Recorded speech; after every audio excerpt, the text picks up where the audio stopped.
Ladies and gentlemen, today we're going to be reviewing a Z1000, and as you notice right off the bat, you see it has a sleeker design, more futuristic. I remember seeing one of these motorcycles in the dealership, and I was like, wow, this is amazing. It has 16 valves, 1043 cc motor, and then one of the things you'll notice right off the bat is this huge gas tank, and then it has a digital dash, so we're going to be talking about that also. This is one of the sweetest sounding motorcycles I've ever seen, with dual Kawasaki exhaust.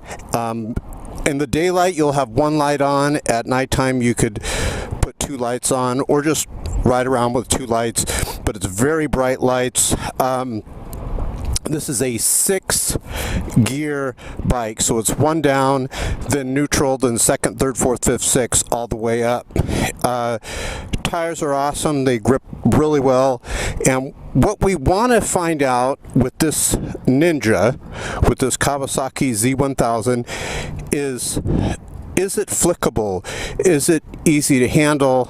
And also, do you get a lot of wind on the freeway? So you notice the most striking part of this motorcycle is the front. See how you have a short windscreen, and of course you can get some double bubble windscreens or zero gravity windscreens that go up higher, but I tested on the freeway and it's designed in a way where, notice the seats over here and the windscreen's pretty far in front of you, so it actually has the wind go directly over you. So let's get on and we're going to start the biking. We'll give it a few revs.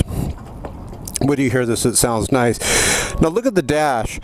The dash, you have basically the tachometers here. Is that nice or what?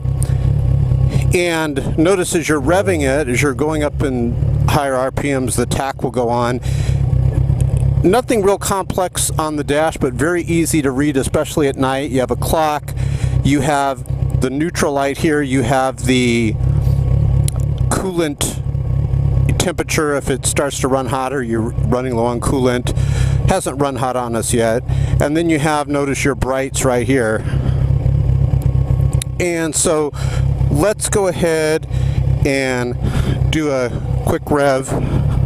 Notice there's one light on now, and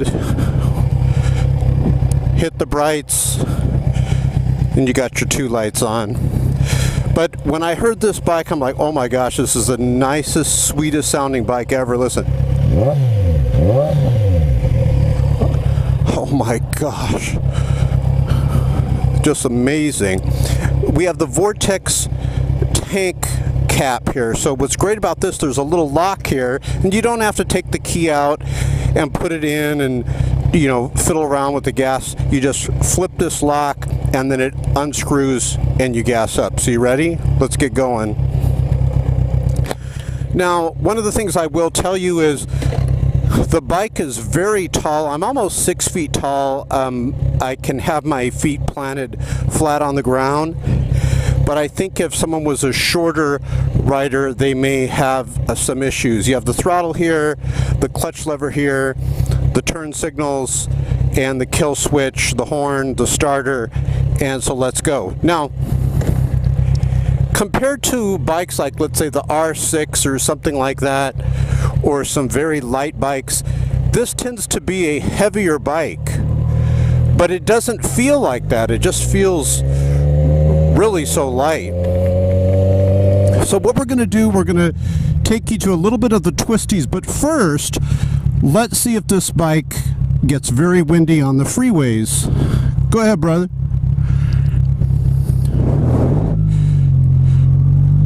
So we're in first gear, and what's cool about this is you can see the tach.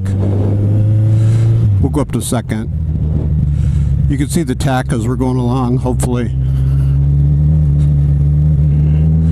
This is a very easy bike to do wheelies with. It's, you know, geared for the low and mid-range, although it doesn't scream like a stuck pig on the freeway.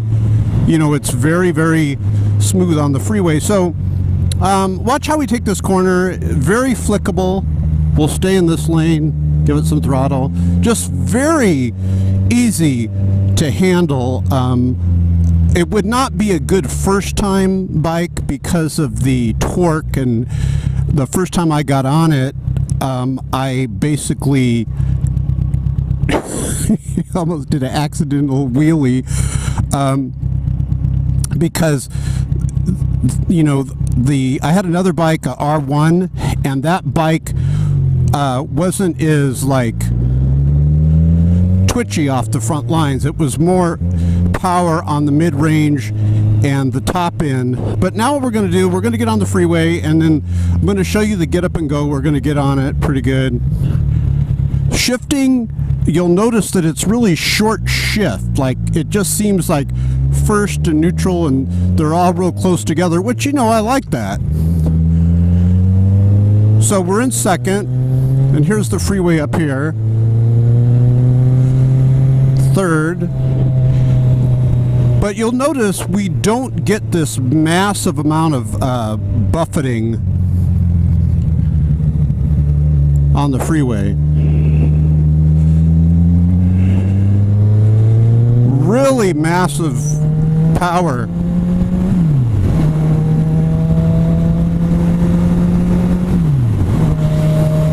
Just effortless.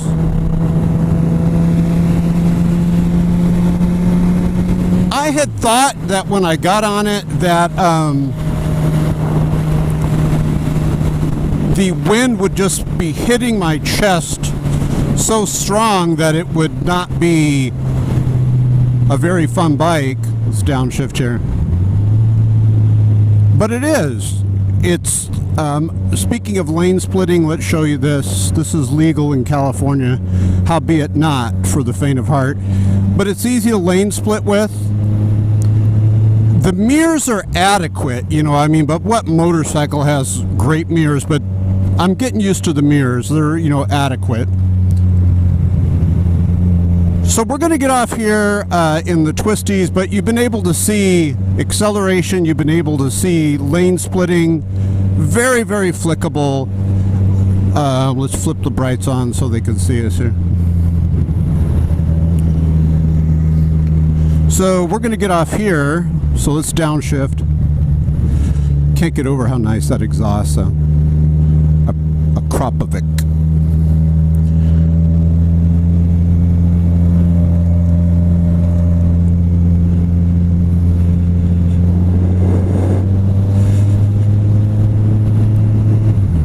Pretty sure this white car wants to go to the left over here, but you take a look at the dash.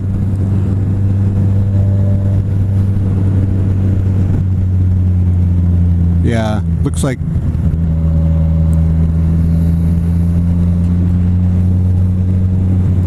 the corners are almost effortless. I mean, look at this. It's so light. It feels like you're riding a little, well, it's a Ninja, but it feels like you're riding a little Ninja 300 or something as far as the flickability.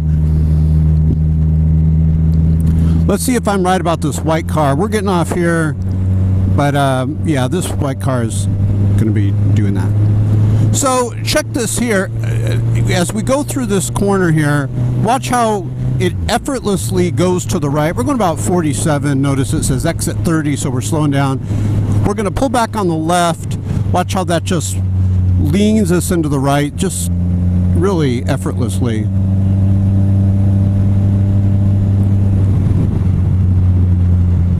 We didn't really get to see the top end, you know, on the freeway.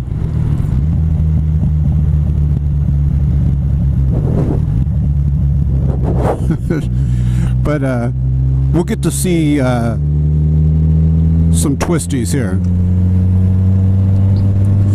So this seems like a good bike for really anything. If you're going long distances, how you doing, brother? If you're going long distances, very comfortable. I rode it about, not that it was a long distance, but about like 60 miles the other day, and it was very, very comfortable. So now we'll take you through the corners, and one of the things I like about this motorcycle also is the limited fairings on the motorcycle. And California gets extremely hot, and I like that there are fairings on the bike to basically move it through the wind, you know, better. Notice there's some fairings, I don't know if you can see, like on the left here, which push the wind past your legs and dissipates the heat of the motorcycle. Another thing too, there's a fuel gauge. I think we mentioned that. A lot of motorcycles will not have a fuel gauge. So that's kind of a nice thing to have. So if you look way up there, is a speed limit 50, so we'll be able to hit this at good speeds. And where this bike really, I believe, comes into its own is on these twisties. I'm slightly leaning forward, although I could sit up straight.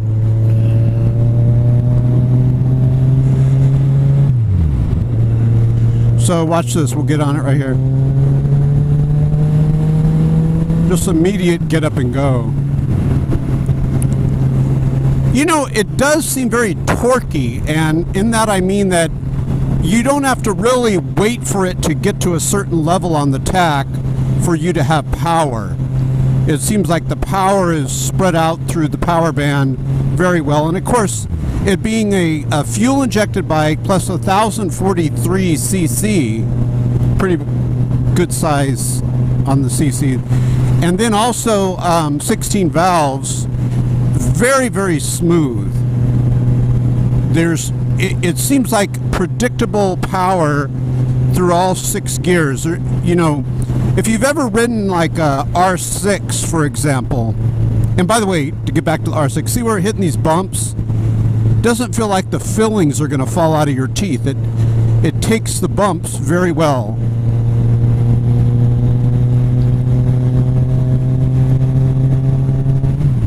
So now we're getting on it, and notice I can go all the way up to 6. We're in 6 now, downshift to 5th. So we're going about 50 miles per hour, and it's about 3,500 RPM, and here come the corners.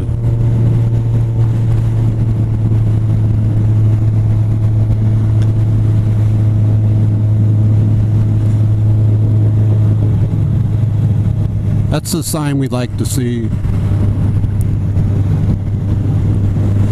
Going down a very steep hill, so we'll just upshift all the way to 6th.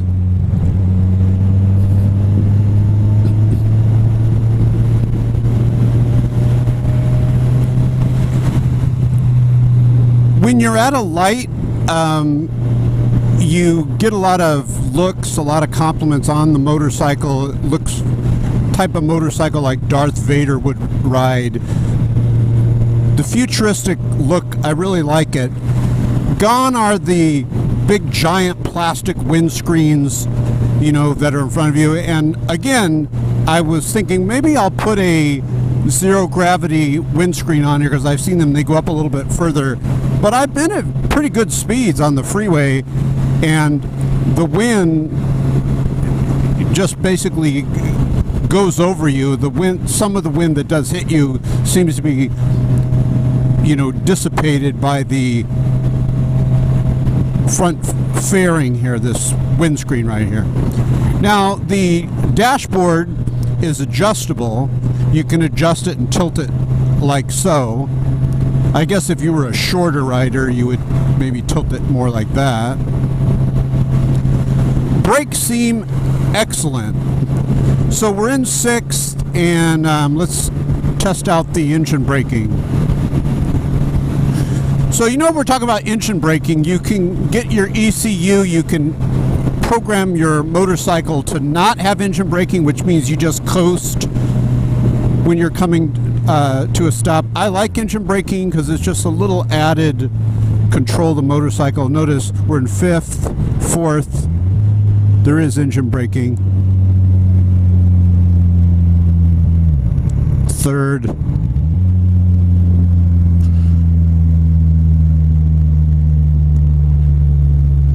Okay, so what we're going to try to do is go back so I can pick up better speed. And here we go. So what we're going to do is we'll turn back. Well, let's hit a couple more things here, but then we're going to go back more in advanced speed where there's no cars in front of it. Second, third.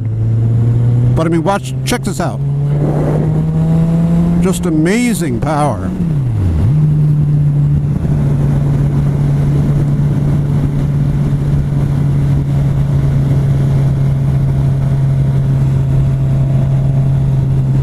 You almost can lean it a lot more. Some bikes you really have to use that counter steering. This one you counter steer, but not as much. You could actually, you know, lean around the corners. So I want to test a sharp corner that's coming up here, and then we're going to turn around and take it at a more advanced pace. But again, you're reviewing the 2010 Z1000. Prior to 2010, they had like a different body style, different motor. In fact, I found out that the motor is designed for this motorcycle. They're not using the motor from any other motorcycle. 16 valve, 1043. Actually, you know what? Let's do this here. I want to try to turn around, but I just can't. Oh well.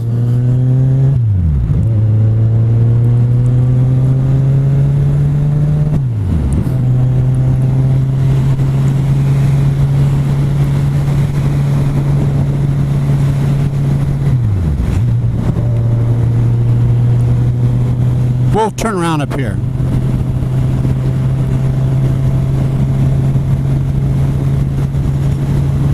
Okay, so we got a 35 mile per hour corner. Just really easy.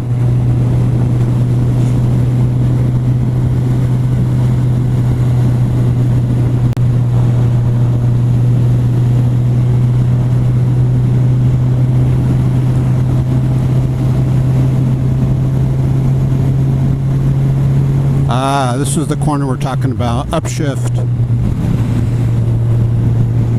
This corner right here coming up really brings out the heart of every motorcycle I've taken here, so I'd like to test this corner coming up here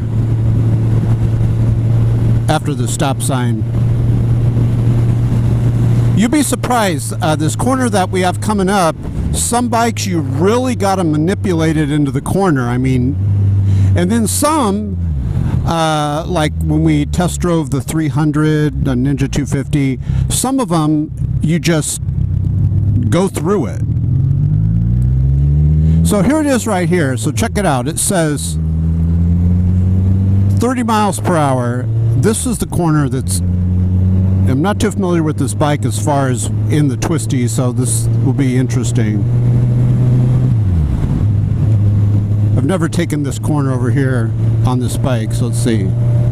That was easy. Let's try this one. Lots of bumps right here.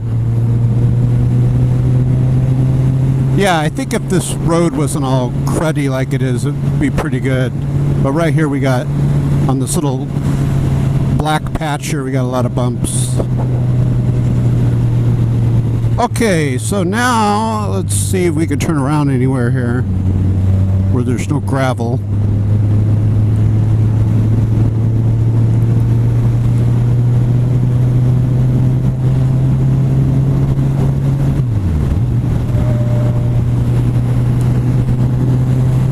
So the ride's a firm ride.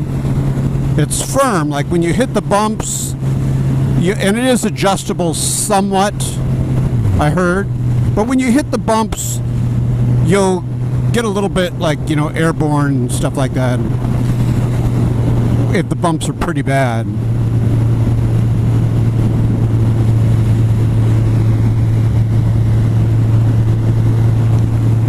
But it stays planted.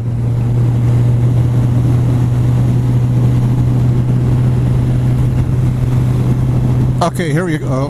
Here's a place I can turn, I think. signaling. Finally.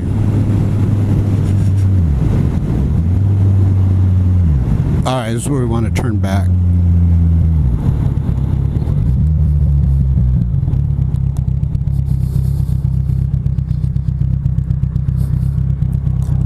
Very gravelly here.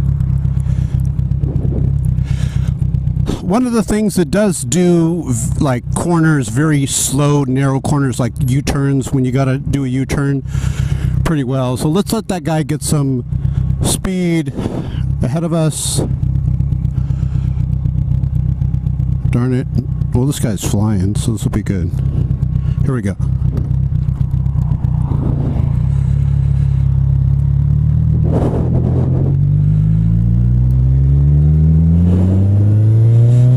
Second. We're in second. Third.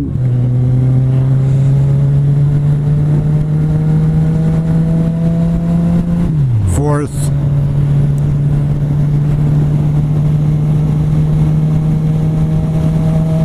Fifth.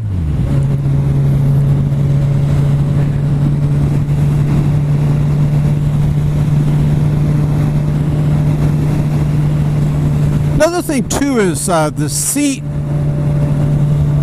feels, it's like flatter. It's hard to explain. It feels like you're actually sitting on a seat rather than some motorcycles. When you get on it, it's more like your legs are sort of wrapped around the motorcycle more.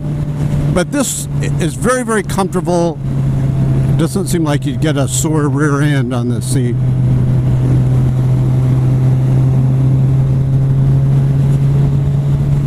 What's really cool too with the ShockofGOD dual exhaust, when you let go of the exhaust like this, I don't know if you can hear it, it'll go bum, bum, bum, bum, bum, bum. Watch right now. Just amazing sound. Okay, so we have 30-mile-per-hour corner around here. Yeah, very predictable.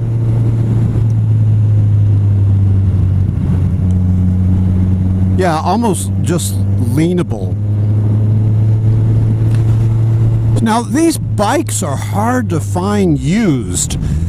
So what had happened is Kawasaki came out with these bikes and there wasn't really a market for them, but the bike was ugly. It didn't have like a futuristic design. And it wasn't really a big hit. And then I remember being in the motorcycle dealership and I'm like, what the heck bike is this? The one that I'm on now. I just looked at the specs and I'm like, wow, that's a 1043 cc motor and dual exhaust, you know, fuel injected. I'm like, wow, that looks really, really good. So if you ever get a chance to test drive one, you'll see like that first gear and second gear, very easy. It's like a wheelie machine, very easy just to flip it up over you.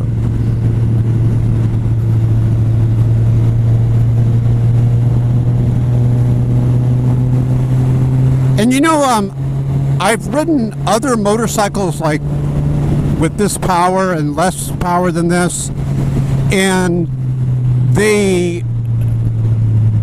I don't know, they just don't seem to have that fun factor. This one is really fun to ride, and you're not expecting it when you get on it. If you type in Z1000 review, you can see more reviews on this. Kawasaki Z1000 review, and they have this one video where everyone is riding it, like female riders, older riders, young riders, and everyone's like, wow, that's a blast.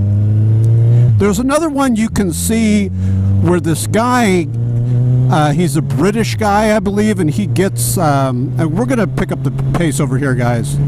Once I get to that mountain range, we'll get on it. But he's a British guy and he doesn't like the bike, you know, because he's test driving Ducatis and all these other bikes. And then he makes some modifications to the suspension. He thought the suspension was like too soft. I don't think so. In my opinion, it's perfect to maybe on the firm side. Now, who knows? Maybe the guy I got this from, does racing. So maybe he tweaked the suspension. All right, here comes the, we're going to go up those hills, and I promise you we'll show you some acceleration here. Downshifting. Braking's really good. When you go to brake, it feels very planted. It doesn't feel like the brakes are given away where they don't have that power.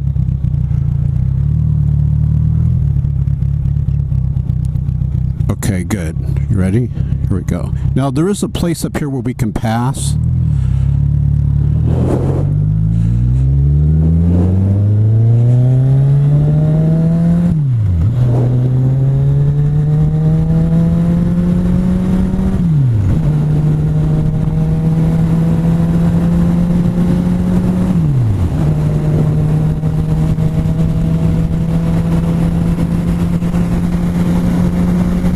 We're in fourth, fifth.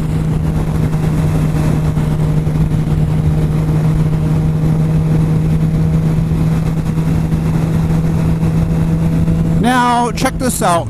We're going up a very, very steep hill. I don't know if it's hard to tell on the GoPro, and I, just to show you on the torque, there's no downshifting. I went all the way up to 6. Notice it's like 60 at 4,000 RPMs. That's not bad. Now the sucker looks like it redlines around 11,000 RPM.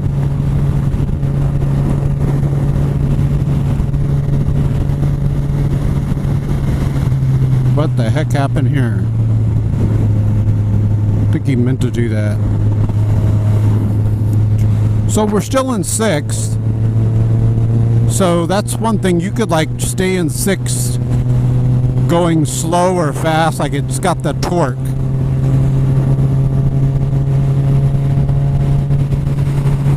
Just a blast ride.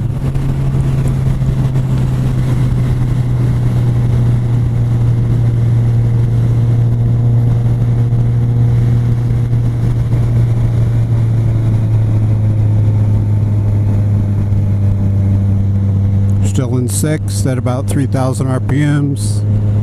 Just testing something to see if we can go slow.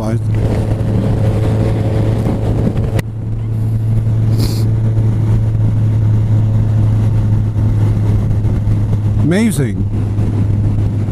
Didn't have to downshift.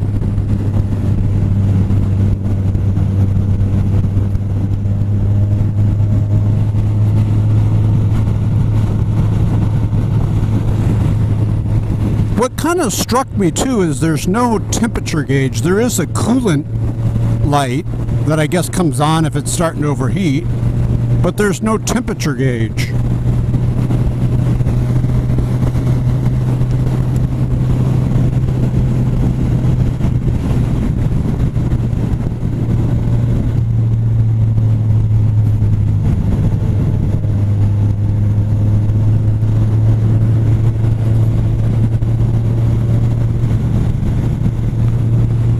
So just a blast of a bike. It's you know, you can keep up with the R1s and the R6s going through the twisties.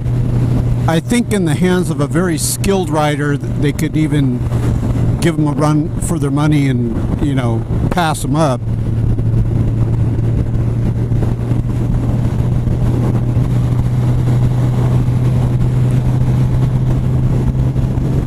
So we're going to get on the freeway here. And the freeway on-ramps are like a curved on-ramp as we're getting on, very curved. So we're going to see how this thing takes like sharp corners, and then the traffic is going very fast, like 80 miles per hour downshifting. So we're going to see if you're in an area where they drive like maniacs, we're going to see if this works for you. So notice downshifting. One of the complaints people were saying, of course I can see it, see the dash. I don't know if you can see the neutral light right here. So some people were saying they can't see the neutral light in very bright circumstances. Of course it's very, very bright here, I can see it, but maybe if the sun's like shining right on it. Here we go. Okay, so takes off very smoothly. You can make it all the way across the intersection, of course, in first. I remember I had a Ninja 250, and here's the freeway right here on the left. And I used to hate when I would ride with other people because I couldn't even make it across the intersection without having to go to second. They're like going all the way into first because it's like a little 250. All right, so we're in fourth.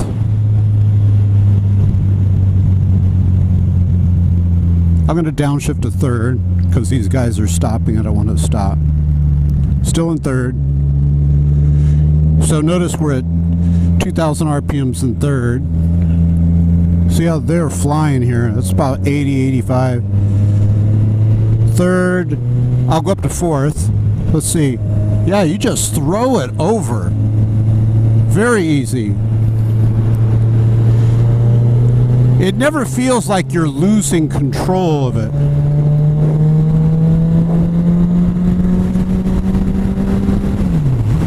Fifth. And that's it. I hope you guys enjoyed the review.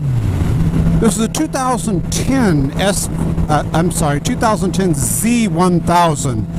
The reason why I said I almost said SV1000 is because look right below this video. I'll put a list of videos that I reviewed of motorcycles that I've reviewed before. And one of them was the SV1000. So pretty comfortable. You don't get a lot of wind like on my chest. My helmet, I'm getting some wind, but a lot of that I think is because I'm behind this truck and it's buffeting. God bless you guys. Have a great week.